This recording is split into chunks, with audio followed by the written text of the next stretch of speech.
begin as always with a chant from the Gita Mahatmyam and Gita Dhyanam. Om Parthaya Pratibodhitam Bhagavata Narayanena Swayam Vyasena Grathitam Purana Munina Madhye Mahabharatam Advaitam Ritaparshinim Bhagavatim Ashtadashadhyayinim Ambatvam Anusandadhami Bhagavad Gita Bhavadveshinim Vasudeva Sutan Devam Kamsa Chanuramardhanam Devaki Paramanandam Krishnam Vande Jagadgurum Mukam Karoti Vachalam Pangum Langhayate Girim Yat Kripa Tamaham Vande Paramananda Madhavam. Om, O Mother Bhagavad Gita, we meditate on you who were made known to Partha by the Lord Narayana himself. You who were included in the Mahabharata by the great sage Vyasa. You, the goddess who rains down the nectar of Advaita, non-dualism, in 18 chapters. You, the destroyer of relative existence. We worship Krishna, the world teacher, son of Vasudeva, delight of his mother Devaki, and the slayer of the demons, Kamsa and Chanur. We adore that supremely blissful Madhava, by whose grace the mute are made eloquent, and the lame are enabled to cross over mountains. Om Shanti Shanti Shanti Hari Om Tat Sat. Om, peace, peace, peace be unto us all. So we will begin where we left off last time, and that was 2 weeks ago. Last weekend, of course, was July 4th, so we canceled the class last Saturday. And so today we will begin. We left off on verse 38 of chapter 2 last time. And so I'll read that verse, and then we'll continue with verse 39 to sort of a new subject within the chapter. So very brief background, let me just remind you that Sri Krishna began his instruction in verse 2 and 3 of chapter 2 by insulting Arjuna with the specific purpose of waking up his sense of pride. He saw that Arjuna had given up the desire to fight, cast aside his bow and arrow, which was almost a sin for a Kshatriya, collapsed into the chariot and was weeping. And as Sanjaya, the narrator says, Ashrupurna Kulekshanam, his eyes were filled with tears, and said, Nayotsya itigo, I won't fight. Nayotsye, I won't fight. And so Sri Krishna begins by insulting him, saying that this is unmanly, ajushtam, anarya jushtam. It's unworthy of a noble person like you. Hridaya dorabalyam jatotishta parantaba. Give up this weak faint-heartedness and stand up, O Arjuna. And again, calling to his sense of inner dignity, trying to wake that up, very much as Swami Vivekananda did. And then he begins, then Arjuna gives more arguments. Then Sri Krishna begins to teach him about the glory of the self and teaches him that Vashochanan Vashochastvam, Prajnavaramscha Bhashase. You are weeping for those who should not be wept for, but you speak words of wisdom. And then explains what he means by telling him the glory of the Atman, which neither kills nor is killed, which is eternal, which is unchanging, which weapons can't cleave, which the wind can't dry, water can't wet, etc. And so in that way, again, he teaches them to stand on the dignity of the Atman. Again, just like Swami Vivekananda. Then he begins to tell him, I think from verse 26, maybe 25 or 26, probably 26, he says that even if you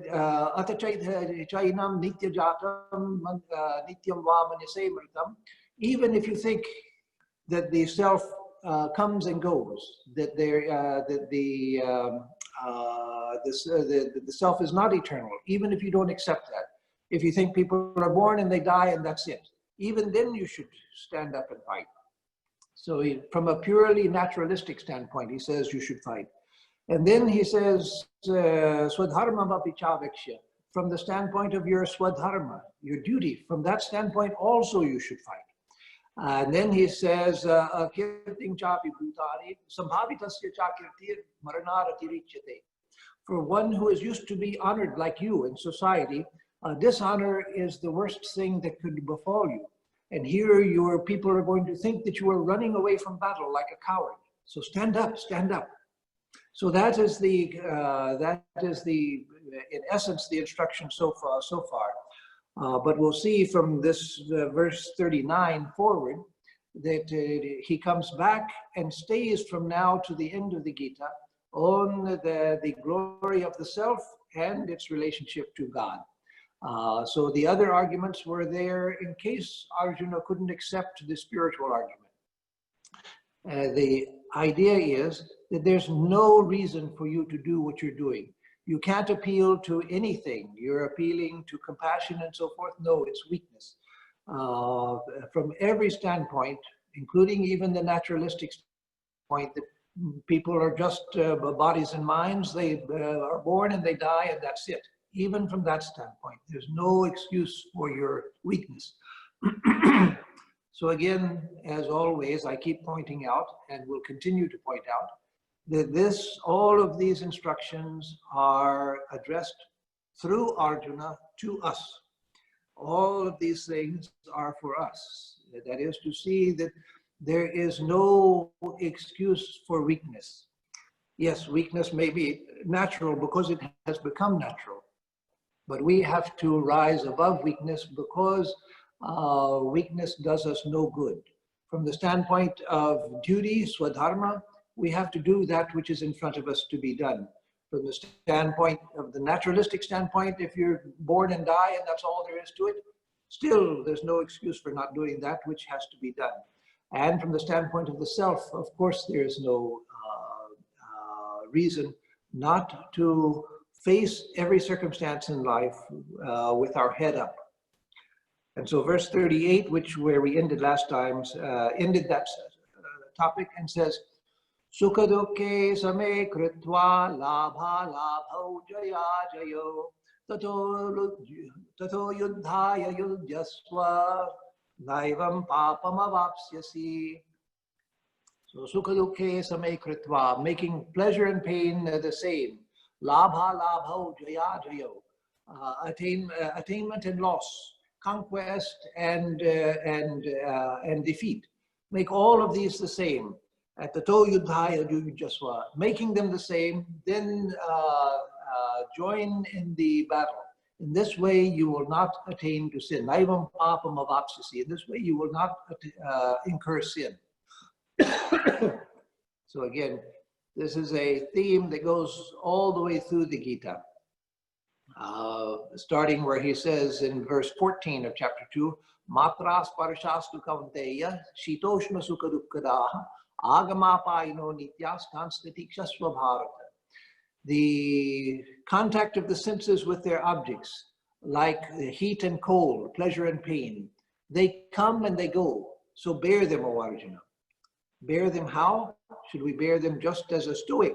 That is, just because I'm not going to show my pain even though I feel it? No, bear it because there is something better.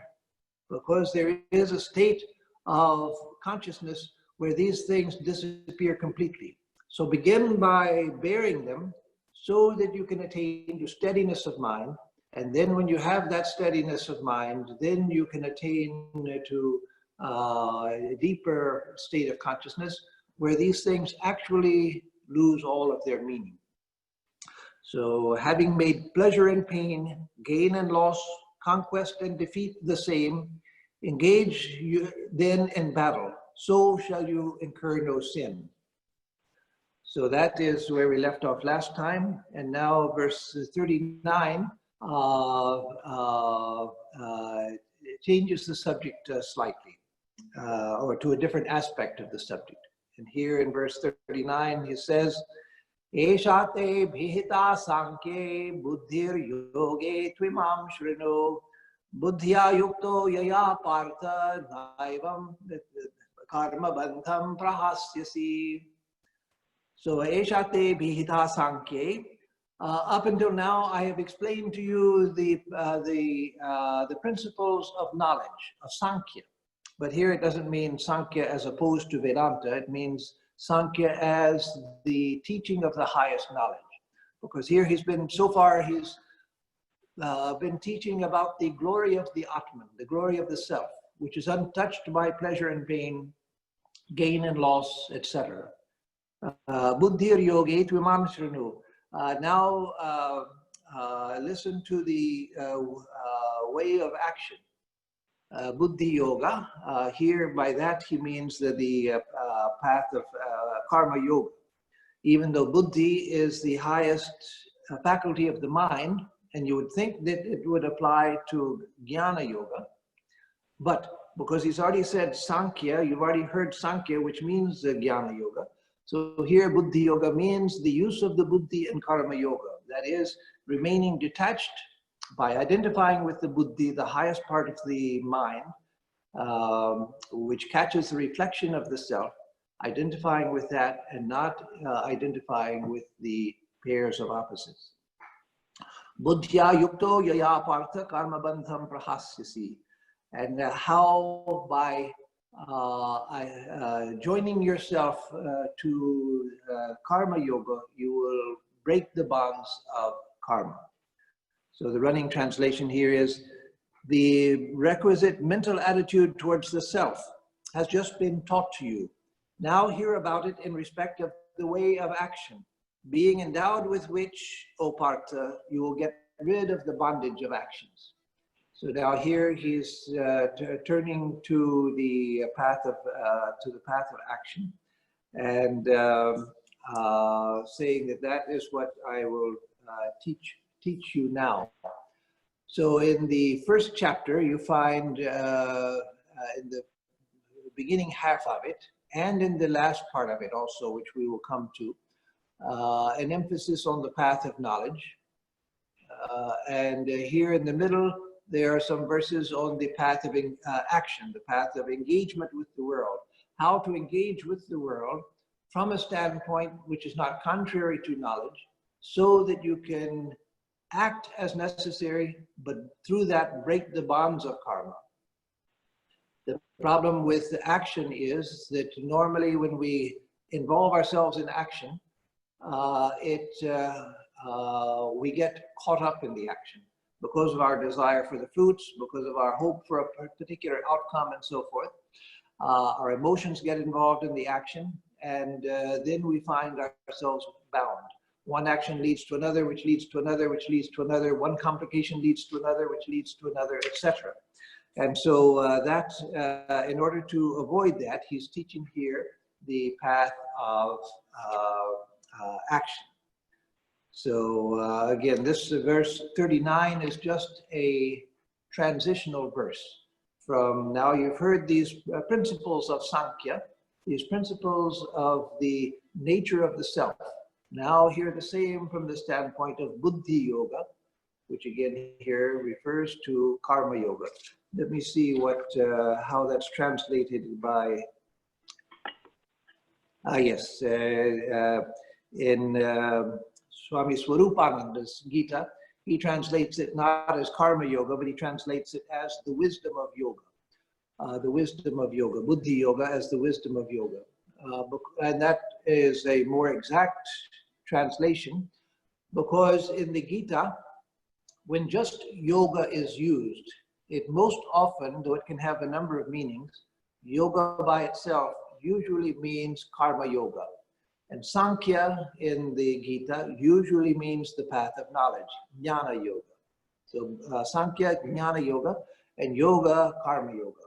And so here he's talking about Buddhi Yoga, and Swami Atmarupananda translates that as the yoga of wisdom. In the Vireshwarananji's Gita, based on Sridhara's commentary, he translates it as Karma Yoga, because that is the implied meaning, not the direct meaning.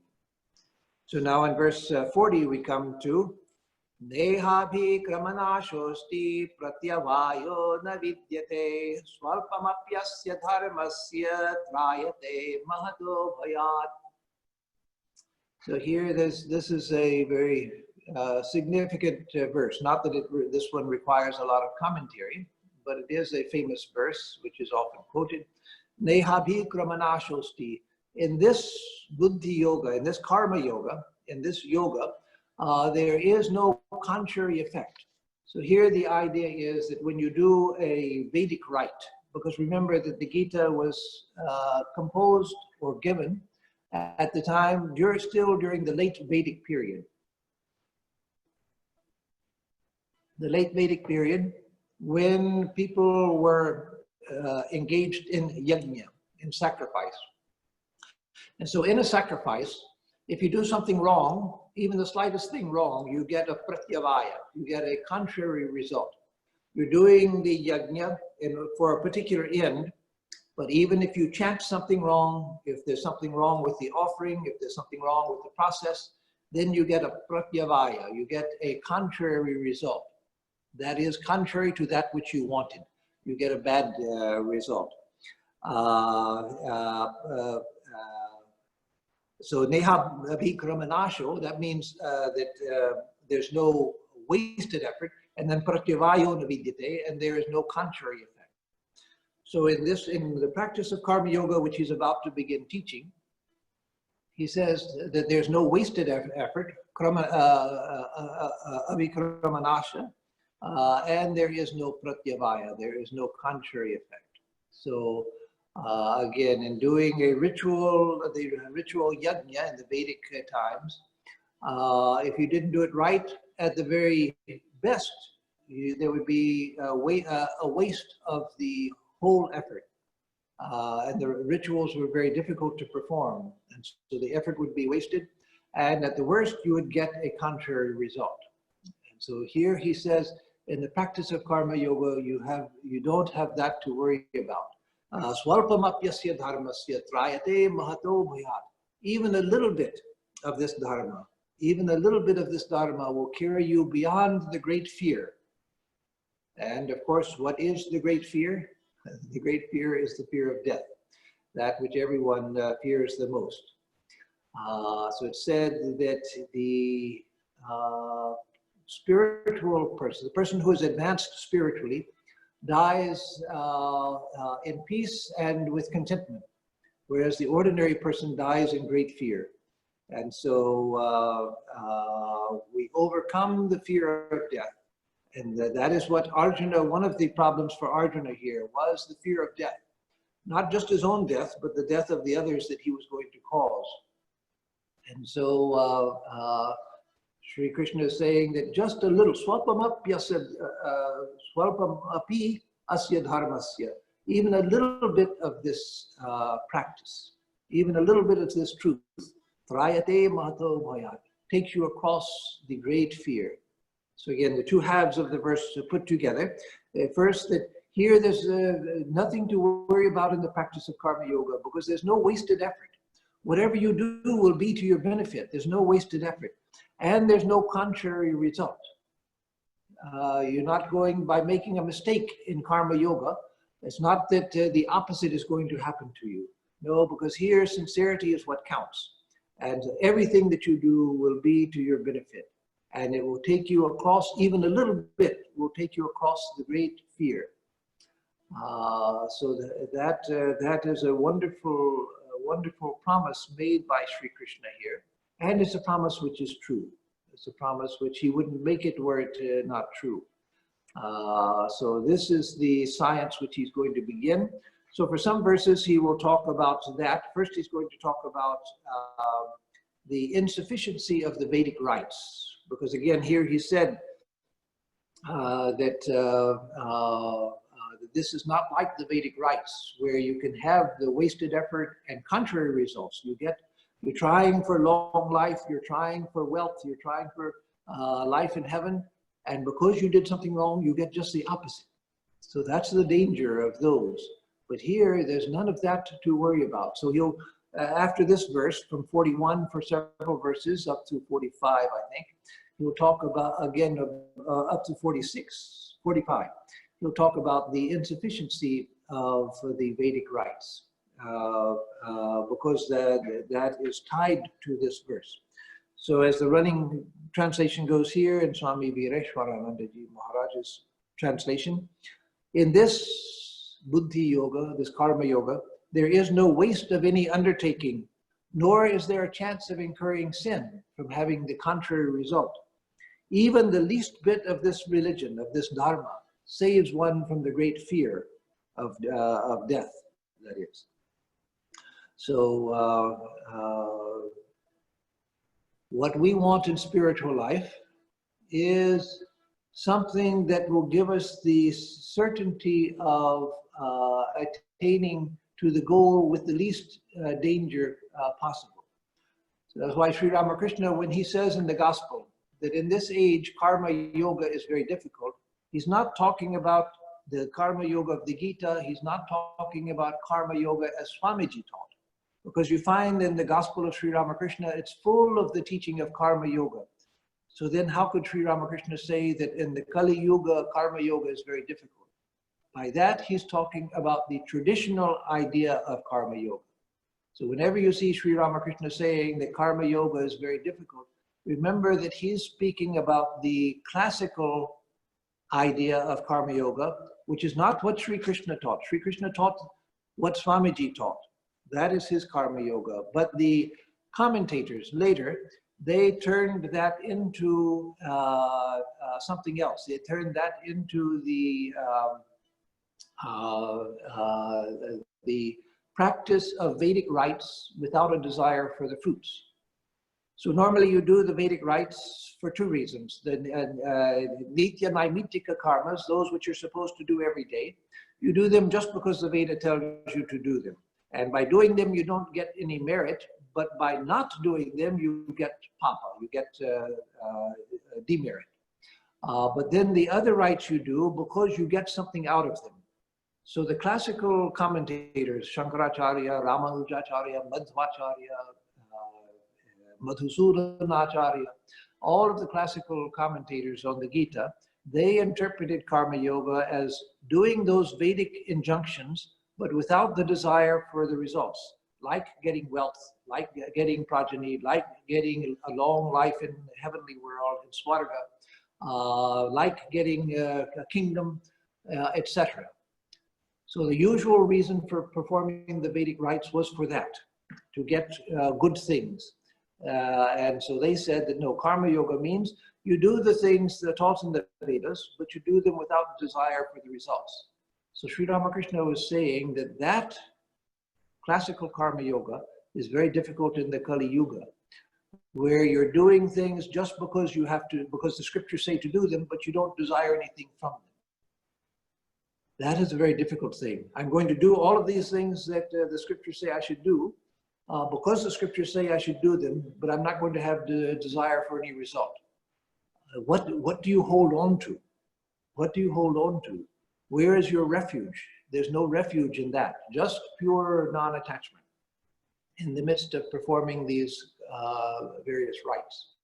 So here, Sri Krishna is teaching not karma yoga in that sense. That, in my opinion, and in Swami Vivekananda's opinion, was a misinterpretation of the classical acharyas. Here, Sri Krishna says over in so many ways, and in fact, the whole of the Mahabharata teaches this. The karma yoga means whatever work you do. It's not about performing Vedic rites. It's whatever work you do, whether you're a butcher, like in the story of the Bhagavad Gita, whether you're a butcher, whether you're a soldier, whether you're a fisherman, whether you're a farmer, whether you're a scholar, a pandit, a brahmana, whatever. Whatever work you have to do, do that by surrendering the fruits of your action to God, and you will be free because you become non-attached. And so, again, he praises this path of karma yoga in the highest terms here. So verse 41 says, Vyavasaya atmika buddhi rekeha kurunandana bahushaka yanantasya buddhayo vyavasayinam. So here he says, Vyavasaya atmika buddhi eka iha kurunandana. So in this buddhi yoga, in this karma yoga, O Kurunandana, O descendant of the Kuru line, the Kuru family line, the lineage, there's a single pointed determination. Eka vyavasayatmika. The determination of mind is one only. So in performing karma yoga, you just have one thing. In performing the Vedic rites, you had to keep in mind so many things. And it was a complicated process. But here you just have to keep, the mind becomes concentrated because there's just one thing to remember, just to remain detached in the midst of your action, doing everything for the sake of Bhagavan, for the sake of God. Bahushaka hyanantasya buddhayo vyavasayinam. Those who don't have this one-pointed determination, for them, their minds are scattered over many things. In this, the running translation goes, O descendant of Kuru, that is Arjuna, there is a single one-pointed determination. The thoughts of the irresolute are many-branched and infinite. So that, unfortunately, is the case for most of us, all of us, until we become very advanced on the spiritual life. Our minds are scattered over so many different things, and therefore our minds don't have power because they're scattered in too many directions. That is, even for a yogi, he has to deal with the complexity of life. Yes, that is there. But the determination is one determination. In the midst of all of this complexity, I have to deal with, I have to pay bills, I have to take care of the house, I have to take care of the garden, I have to take care of those I'm responsible for. But in the midst of that, my determination is one, that through this, I want to come to God. Through this, I want to cut the bondage of karma. Through this, I want to become free. So my vyavasayatmika buddhi is eka, is one. My determination in life is one, even though I have to deal with the complexity of life. But for ordinary people, the determination itself is spread over so many things. That is, they don't have a unifying core to their mind and to their life. So that's the secret here. That here, if we take up yoga, and we take it up sincerely, and of course, again, there's always a time factor. This is a lifelong process. It takes a lifetime to get there. And even if we start late in life, that doesn't matter. We've started, that's what's important. And so we begin to work to try to bring this one-pointed determination.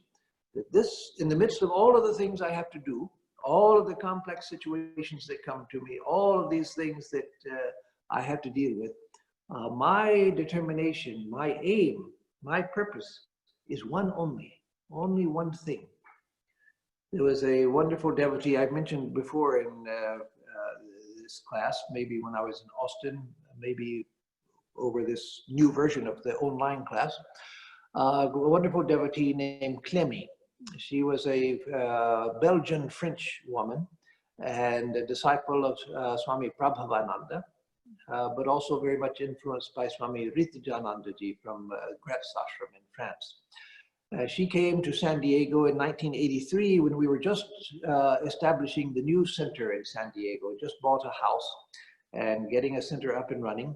And Swami Ritajanandaji had told her, because she was living in France at that time, had told her, why don't you go to San Diego and be part of the new center? You can help the center and it will help you also. So she came. She was already in her early 70s when she came. A simple woman, educated, but not highly educated, but she was reasonably educated, intelligent, but in her heart very simple. And so she had basically one main practice, and that was she loved Holy Mother. Her own mother and father both had left her, abandoned her when she was a baby, and she was brought up by her grandparents. She has no memory of ever even seeing her mother. She saw her father twice as she was growing up, very briefly twice, and they were both painful experiences. And so she grew up without a mother. Her grandparents were good, they took care of her, but when she came to Sri Ramakrishna and Holy Mother when she was around in her 40s, met Swami Atmarupananda in Los Angeles and Hollywood, then she soon fell in love with Holy Mother. And from then on, Holy Mother was her mother. So when she came to San Diego in her early 70s, her husband had died, and she was wanting to be just a part of the center and to participate and to contribute to the activities and so forth. And so she made a habit of involving Holy Mother in everything that she did. She always thought of Holy Mother, and she would, in conversation, and it was quite natural for her. It wasn't put on, it didn't seem artificial or anything. It was just a natural thing that came to her. She would see something beautiful, and if others were with her or something, we were seeing a sunset or something, she would say, "Oh, Mother, look at the beautiful sunset." So in that way, she would share her experience with Holy Mother.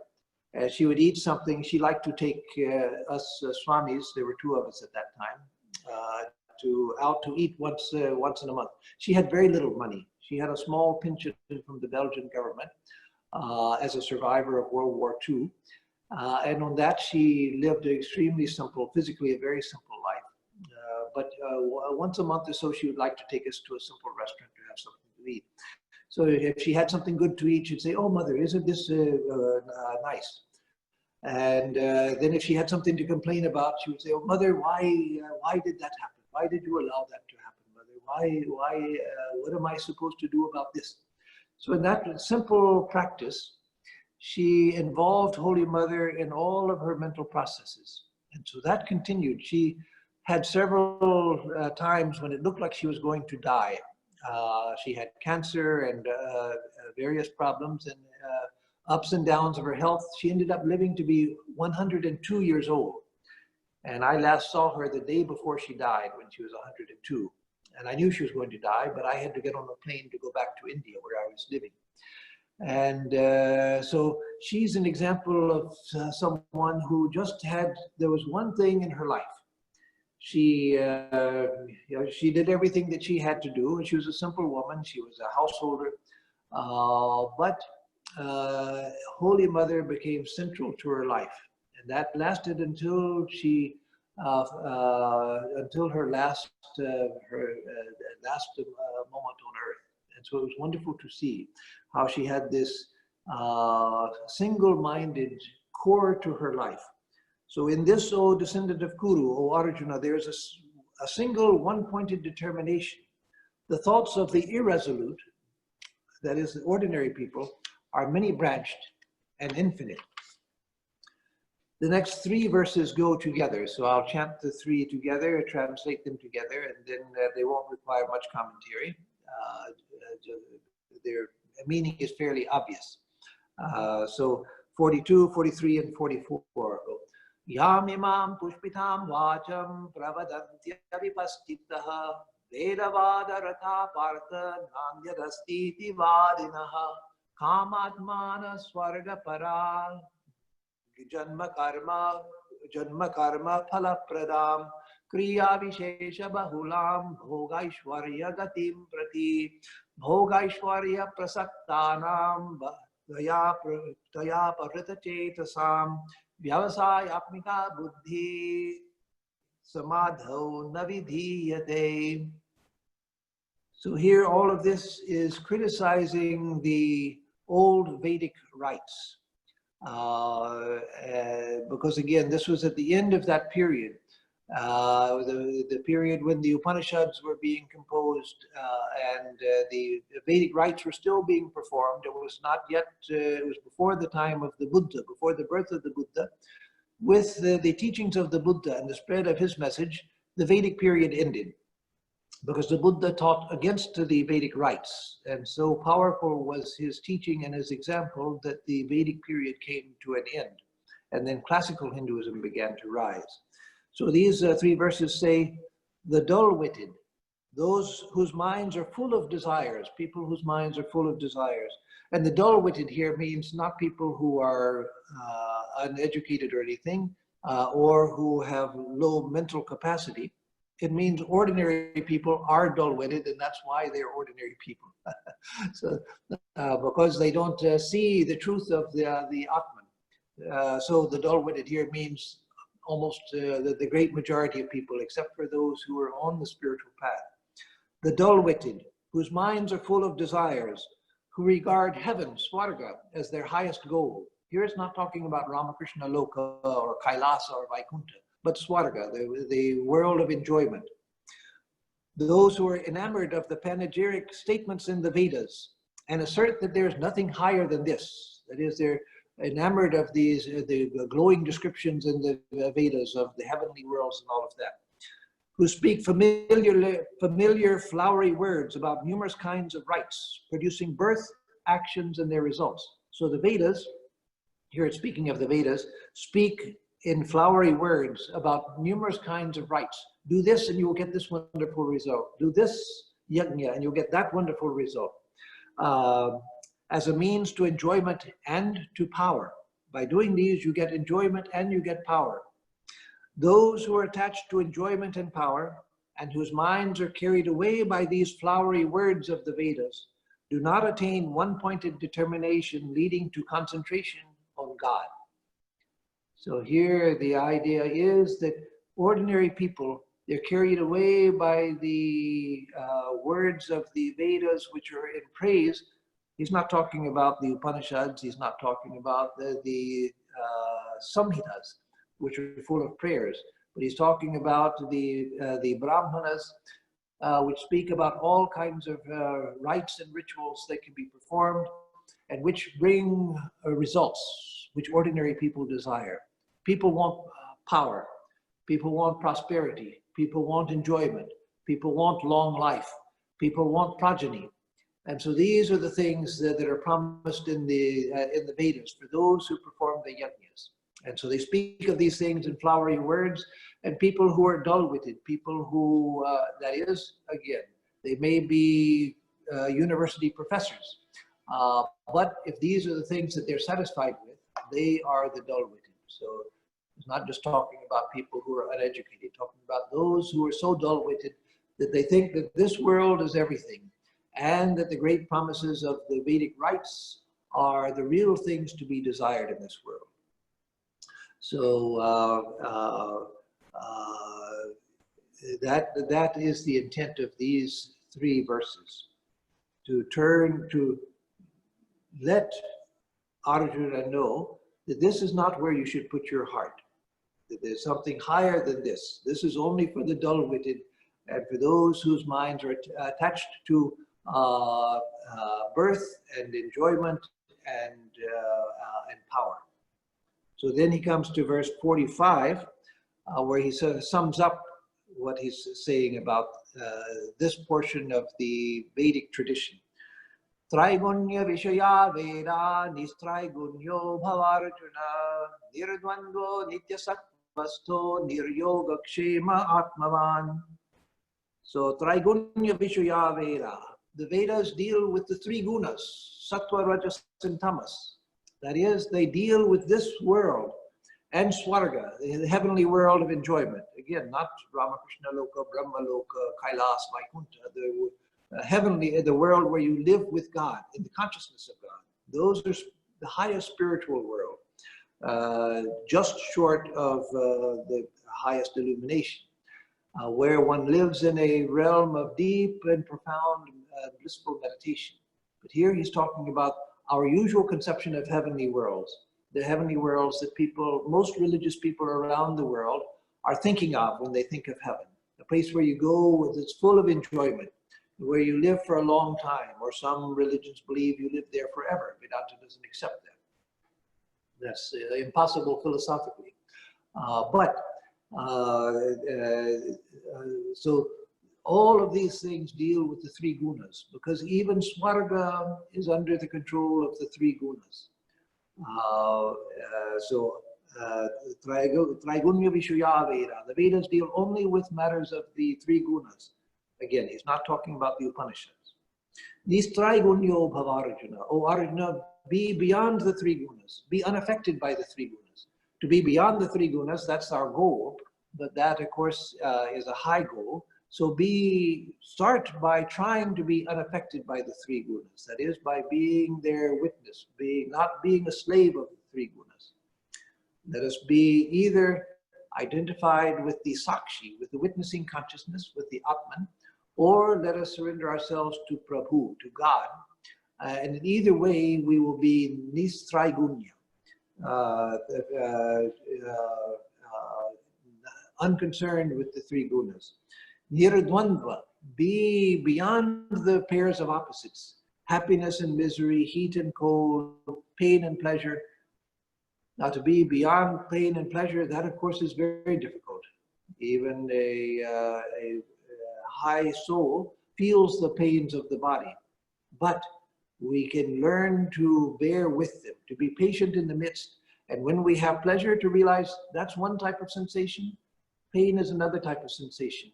But I am not here for the sake of sensation. Come pleasures, come pains, whatever, I don't invite either. Whichever comes according to my karma, let it come. But let me try to remain same, remain steady in the midst of both. Learn to be steady in the midst of all the experiences of life. That's very difficult, very difficult.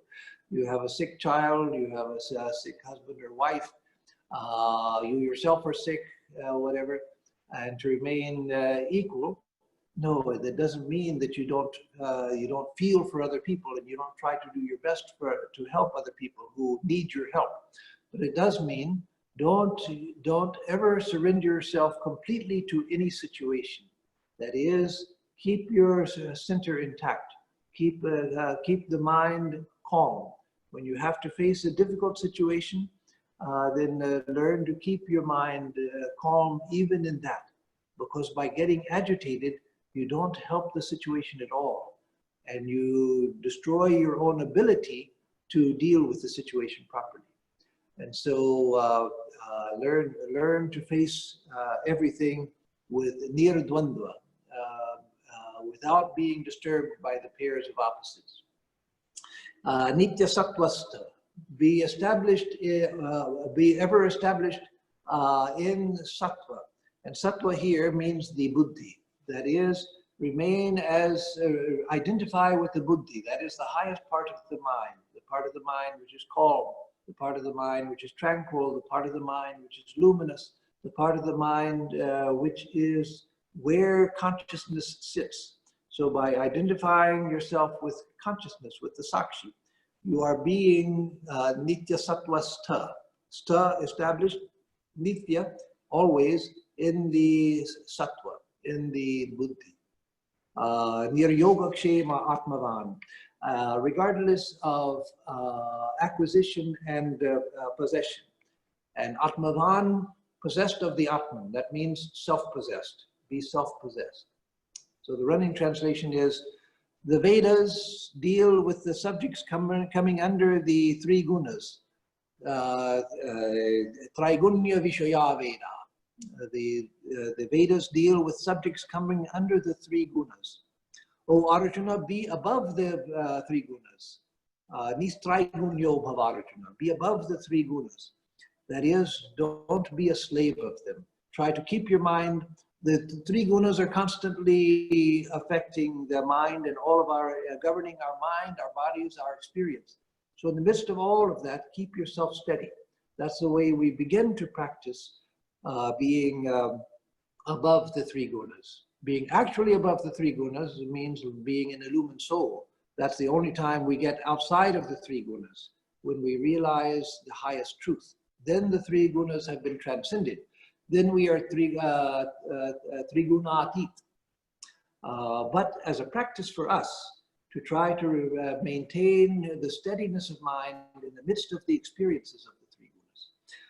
free from the dualities, the dvandvas, being free from the dualities. Again, that means for us as practice, not being affected by the dualities. We experience them. As Sri Ramakrishna said, if you get pricked by a thorn, it won't do to say that the thorn doesn't exist. No, you're feeling the pain. So admit that, but realize that that's one type of sensation, pleasure is another type of sensation.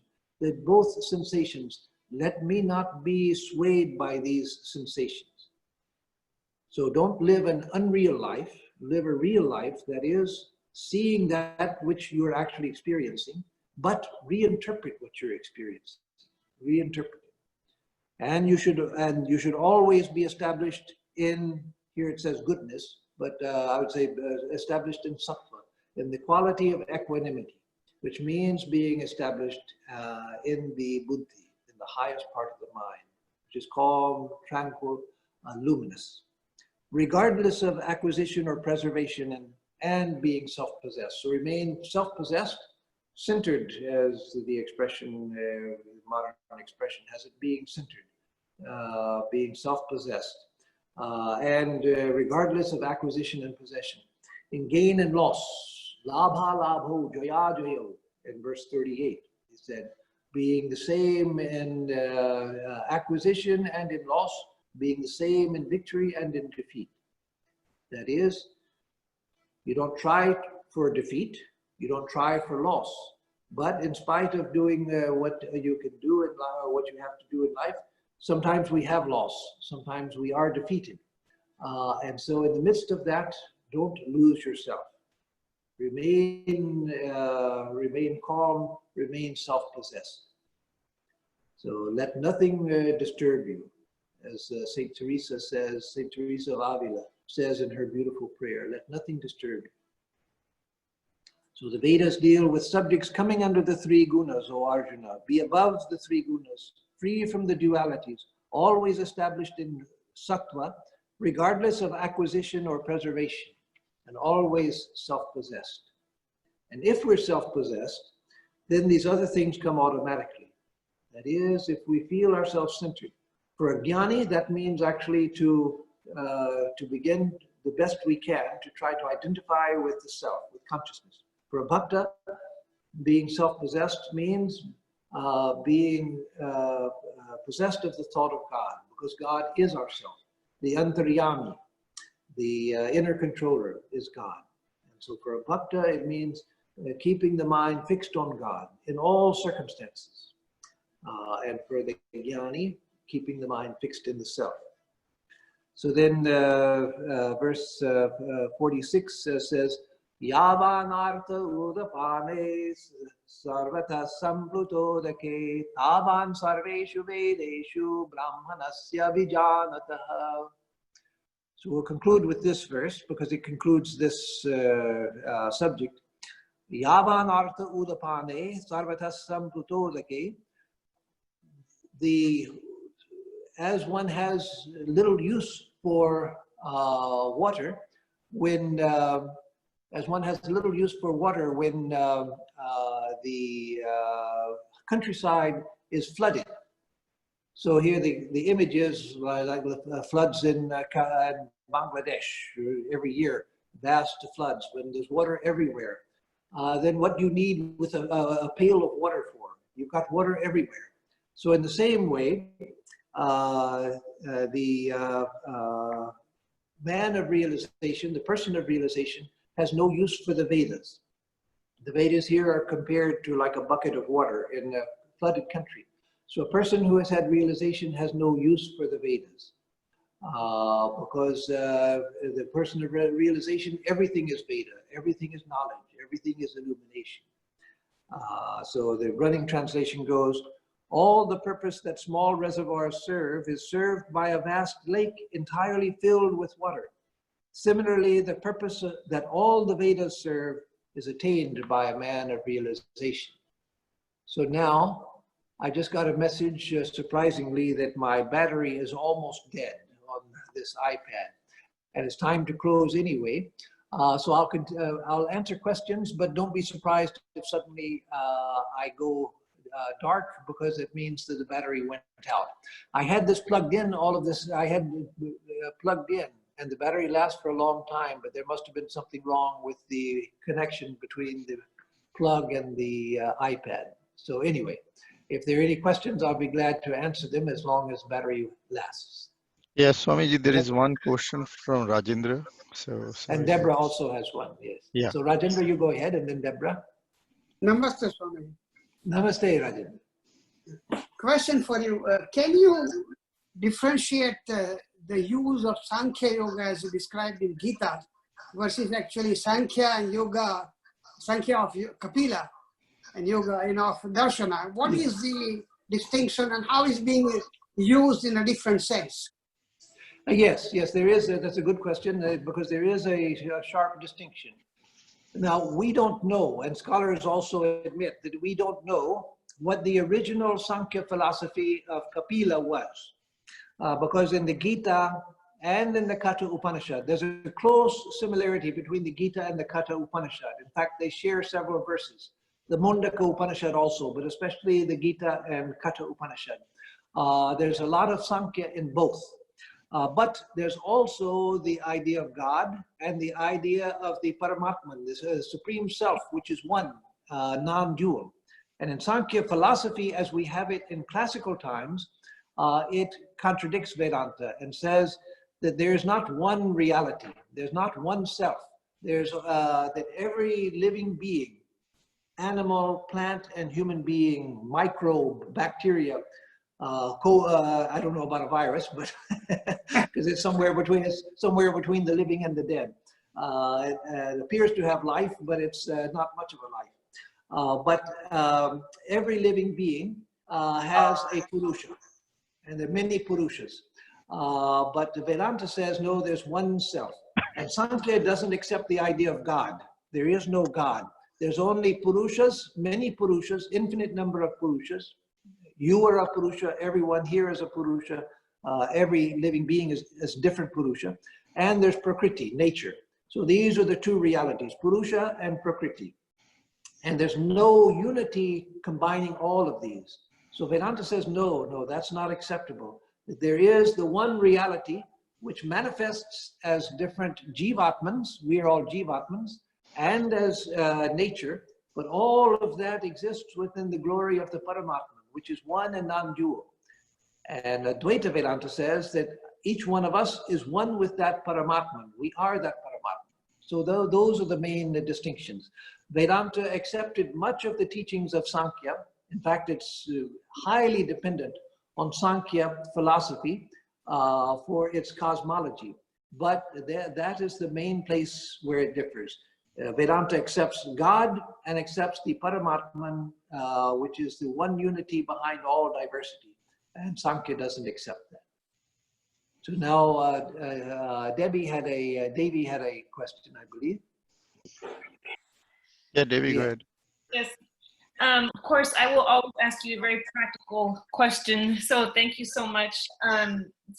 Given, talking about the fear of death that, Arjuna was experiencing and that we all experienced in our lives, even more pronounced right now during this time. And just if you could just kind of share maybe some words of encouragement or some, just how we can help, really, it's just the reality. We turn the TV on and it's everywhere. It's just all consuming. Yes. No, that's a good question and a very timely question. First of all, when a person is, if a person, not us, but another person is passing away that we have contact with, that we are either because we're in the medical profession, care profession, or because they are friends or relatives, then at that time we can't philosophize. The time for philosophy is when we are well. Then we can think philosophically, but we can't philosophize with those who are perhaps at the point of death. For them, the things that we can do are express the sympathy and to calm them, to let them know that just as you fall asleep at night, you're not afraid of falling asleep, even though this world disappears. So there's no fear now. When the time comes, when you relax, you'll find that everything takes care of itself, that the world is not a heartless, cruel place, that there is a heart at the heart of the universe, an all-loving heart, and that all of us are eventually cared for in spite of all of the difficulties we have to go through. And so that the best advice for one who is facing death and is afraid of death, or facing the possibility of imminent death, is to help them to relax and to come to terms with just the fact that the natural fact of death. From the and again, the other thing is to express sympathy. For us who are on a spiritual path, however, then the case is different. We have to convince ourselves that God is, and if God is, as Swami Vivekananda, nothing else matters. And as he goes on to say, if God does not exist, then nothing matters at all. So if God doesn't exist, nothing matters. Life and death don't matter. The universe is just a chaotic mess, and you come and you go, and that's it. So nothing matters. If God exists, nothing else matters. And so God is. And so if we are faced with death, or a devotee is faced with death, then to try to also calm them, or calm ourselves, by knowing that billions of people before us have passed away. We too, they have handled it. They have handled it. We too can handle it. It's the most natural thing in the world, just like when we fall asleep. But if I believe in God, then I'm falling asleep, and falling asleep into the hands of God. I'm not falling asleep and going into nothingness, nor going into perdition, nor going into destruction, nor going into pain. And everyone who has had a near-death experience, and I've known many and read books, clinical studies of people who've had near-death experiences, they say that the one thing they got from their experience was there's nothing to fear in death. Nothing to fear in death. Death comes as a relief and a release. In fact, I've known people, and this is in clinical studies also, but I've actually known people who told me this, that when they saw that they were coming, that they weren't actually dying, they were coming back into the body, they didn't want to come back into the body. They said, why would I give this up to go back to that miserable body? But then they found themselves in the body, but after that they had no fear of death. So in death, there's nothing to fear. Just as we don't, there are people who have a psychological imbalance, where they're actually afraid to fall asleep. I knew someone like that. He was afraid to fall asleep because it meant destruction. And so the fear of death is like that, the fear of falling asleep. But no, in death, there's nothing to be afraid of. There's a enhanced life on the other side.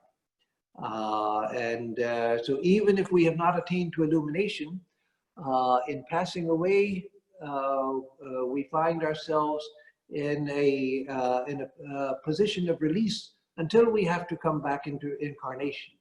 And if we have tried in our own individual ways to lead a spiritual life, even if we didn't get very far, but we tried what we knew how to try. We made an effort. Sri Krishna promises us in chapter 6 that such people will come back again in a better position. Anything that you have done for your spiritual welfare, forget everything else that we've done in life. Anything that you've done in your spiritual welfare, that is for your eternal good. And that will support you after death and support you in rebirth if we have to be reborn also. So the final thing let me say is that we have inside of us ourselves the power to face any circumstance in life. So many times, all of us, myself included, we've faced something in life where we thought, no, this is going to be too much. I can't do this. This is more than I can bear. I can't do this. And yet we're still here. We have faced it. And death we can face because, as I said, billions of people before us, the whole history of humanity and of lower life also has faced death. We also will do it. And I've known people who were not even spiritual people, but a time came when if they had a decline before death, when the moment of death came, then they felt that that was a release. That was a release. So in death, death is the one thing that none of us should be afraid of. And yet there's something inside of us which the Yoga Sutra calls abhinivesha, the clinging on to life. That's because life is precious, because here we have a chance to further our spiritual welfare. But we have to learn to let go of that so that we can relax when the time comes, so that we can relax into death. And then we'll see that there's nothing to fear whatsoever. So with that, I'll stop. Now time is up. If there's one last question, I can take it, but if there are no more questions, then we'll close here. Okay, so the hour is over. And so good to see all of you. And I hope everyone stays safe, stays well, and we'll see you again next Saturday. Huh? Okay, so let me give a closing chant with translation. This is from the Gita Dhyanam. Om Yam Brahma Varunendra Rudra Marutastun Vandi Devyaistavai Vedai Sangapada Kramo Panishadair Gayanti Yam Samagaha Dhyanavastita Tadgatena Manasa Pashyanti Yam Yogino Yasyantam Navidhu Sura Suragana Devaya Tasmai Namaha.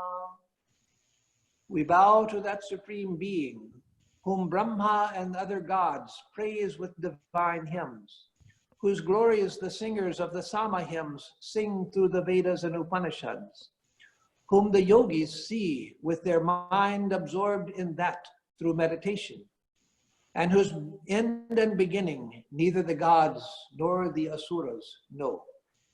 Om Shanti Shanti Shanti Hari Om Tat Sat. Oh, peace, peace, peace be unto us all.